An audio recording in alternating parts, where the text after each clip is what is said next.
স্থানীয়দের দাবি দানপাত্র গত কয়েক মাস ধরে খোলা হয়নি, তাতে বেশ কয়েক হাজার টাকা ছিল। শুক্রবার লক্ষ্য করেন কেউ বা কারা দানপাত্রের তালা ভেঙে কিছু খুচরো পয়সা রেখে বাকি সমস্ত টাকা কড়ি হাতিয়ে চম্পট দেয়। তাদের অনুমান যারা মাদকের নেশায় আসক্ত তারাই এই কাজ করেছে।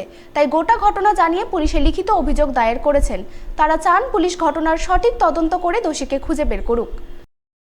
ঘটনা বলতে আমি তো দুপুরবেলা খাবার খাচ্ছিলাম, তো রাখাল আমাকে ফোন করে বলছে সুজিতদা এরকম এরকম ঘটনা, মন্দিরে টাকা চুরি হয়েছে, তালা ভেঙে টাকা সব নিয়ে চলে গেছে, যা যতটা টাকা ছিল সবগুলো নিয়ে চলে গেছে, শুধু খুচরো টাকাটা ছেড়েছে।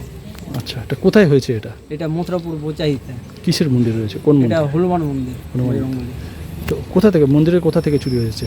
মন্দিরের দান পাত্র থেকে। আচ্ছা, আনুমানিক কত টাকা ছিল তাতে? প্রায় 7-8 হাজারের মধ্যে। আচ্ছা, এইরকম তালা টালা ছিল না? তালা লাগানো ছিল, তালা ভেঙে নিয়ে গেল। তালা ভেঙে দিয়েছে। এর আগে কি এরকম চুরির ঘটনা ঘটেছে? না, এর আগে তো হয়নি। আচ্ছা, এই প্রথমবার। কি মনে করছেন কারা করতে পারে? বলতে কি, এখানে তো দিনে দিনে তো অত্যাচার বেড়েছে। ওই বিএস যারা খাই ওদের, মানে মাদক যারা, হ্যাঁ মাদক যারা, ওরা এসব করছে। ওদের ছাড়া আর কি করবে? আর অন্যান্য মানুষদের তো আর কোনো নাই।